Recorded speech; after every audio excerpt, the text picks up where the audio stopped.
You ask Tiger to solve. This deals with linear equations with one unknown. The final result is x equals 3. Let's solve it step by step. Simplify the expression. Expand the parentheses. Multiply the coefficients. Simplify the arithmetic.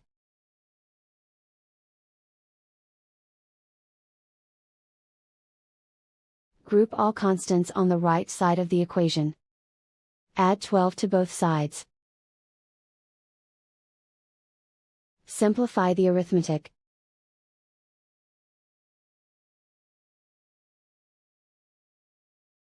Isolate the x. Divide both sides by 6. Simplify the fraction.